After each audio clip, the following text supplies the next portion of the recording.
Here are my 9 bold predictions for the 2024 F1 season. Number 1. McLaren will win a race in 2024. McLaren will be my dark horse in 2024. The Papaya team had a phenomenal resurgence in the second half of 2023 and even matched Red Bull on pace. Okay, we know that Red Bull didn't feel the need to upgrade their car as they were too far ahead. For 2024, I'm predicting that Lando Norris or Oscar Piastri will win a race. Both drivers are hungry and bloody fast and have been on the podiums last year in Grand Prix weekends. What's encouraging is that McLaren showed promising signs on all sorts of tracks, so 2024 will be an evolution of 2023, right? Whenever Red Bull has a messy weekend, McLaren will be there to pick up the pieces. I'm even going to double down and say McLaren will finish second in the Constructors' Championship. Daniel Ricciardo will drive for Red Bull. There is no chance, and I mean no chance, that Ricciardo has returned to the Red Bull family just to drive for AlphaTauri. But wait, for this to make sense, I have a theory behind this prediction. Red Bull was so far ahead that it only required incremental updates to stay on top. When the field catches up, you need to innovate, and Newey loves a good challenge and risky designs, thus his cars become hard to handle. The car will be designed around Max Verstappen, and that will expose Checo's weaknesses. So by mid-season, we could sort of see the old switcheroo on the horizon, and it has happened before, not once, not twice, but 3 times in the Red Bull family, a dysfunctional one. Sergio Perez is in his last year with Red Bull and surely thinking about retirement. Ricciardo is still a good asset for the team and they might need somebody to fend off rival teams in case he gets tight in the Constructors' Championship. Number 3. Haas will fold at the end of the year. Haas entered F1 in 2016 and quickly became competitive. A technical partnership with Ferrari helped them to score points in their debut season and even reached the top 5 in the Constructors' standings at the end of 2018.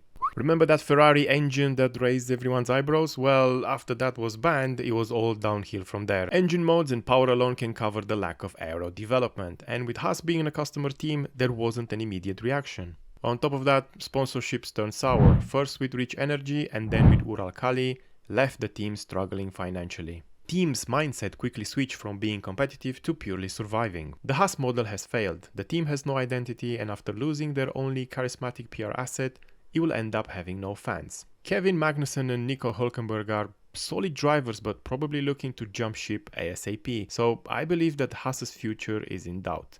For me, this screams like a transition to a new ownership, so I predict that the team will not race under the same name after 2024.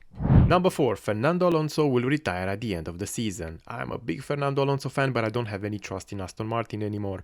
The downfall from last year was quite shocking to witness. Race after race, the team still hasn't found a way to stop the bleeding. The team will also be under huge pressure from Stroll, and I can already see the design team taking big risks for quick gains in terms of car development.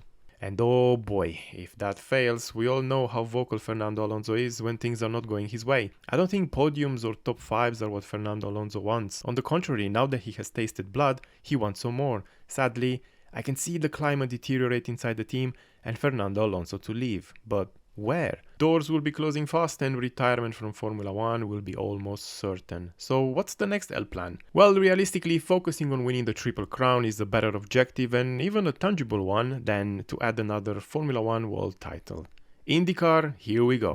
Number 5. Ferrari Inter-team battle will be the highlight of the season. And hear me out, Sainz will beat Leclerc. Yes, I said it. This is the season where Carlos Sainz has to shine. He has to. He's in his prime. He constantly been matching Leclerc in quali and scored a sensational win last year. Sainz is today on equal terms with Leclerc. Sainz is also fighting to be seen as the lead driver and not second fiddle. But there's a problem. The Ferrari team cannot and will not function with 2 alpha males. I just can't wait to see the clashes on and off the racetrack, the clumsy strategies, the damage limitation PR. I can't even see Fred Vasseur surviving this mess. If that happens towards the end of the year, we might see a complete reshuffle of the prancing horse. So grab your popcorn, folks, because the Ferrari implosion is about to begin. Number 6. Another record-breaking season for Red Bull. Well, this is not really a surprise. Max Verstappen will be 4-time world champion, but what I'm predicting here is another 20 plus wins for Red Bull to take them well over Mercedes and on to 3rd in the all-time constructor standings. And that will be quite something. In a couple of years they might even be in striking distance of McLaren, and that is just nuts. Number 7. Williams will be the best of the rest in the battle for the midfield. The curious case of Williams Racing. They have an ambitious team principal, they sit on a pile of cash, spend time on car development, and they have Alex Albon, who on a good day can't put a foot wrong. So my bold prediction for 2024 is that Williams will emerge as best of the rest this season. Oh, well, that is if Sargent keeps it on the track. And let's get a bit crazy, after all these are 10 bold predictions. Williams will not be afraid to get rid of Sargent, and I can see some swaps mid-season. We might even see Perez in a Williams if my Danny Rick prediction actually happens. Number 8. Mercedes to have another winless season. Mercedes finished second in the Constructors last year, but on pace they were really third or fourth. In 2024, I'm predicting McLaren and Ferrari to finish on top of the Mercs at every single race. I simply cannot imagine a scenario where Hamilton and Russell can pick up the pieces and score an opportunistic win. Mercedes lost a few key people, and no doubt their focus is now to produce a competitive car for the upcoming changing regulations and maybe to secure a top talent for when Lewis Hamilton retires. Number 9. Alpine's last season. Renault or Alpine, I guess it's called Renault when it's going great and Alpine when it's crap. So anyway, they will finally retire at the end of the season to save face. The team is underperforming according to its own CEO, and there is really no future for Renault in F1. They have zero relevance as an engine or component supplier. There's no business model, absolutely nothing. I can definitely see a scenario where Renault dumps all its shares and the new owners will turn this team into a meme, capitalizing on PR for profit rather than on-track performance. The whole project is on live support, and combine that with the dynamic duo of Esteban Ocon and Pierre Gasly, and the fallout will be nuclear. Let me know your top 3, 5 or even 10 predictions in the comment section. Thanks a lot for watching, and I'll see you on the next one. Goodbye for now. Bye bye.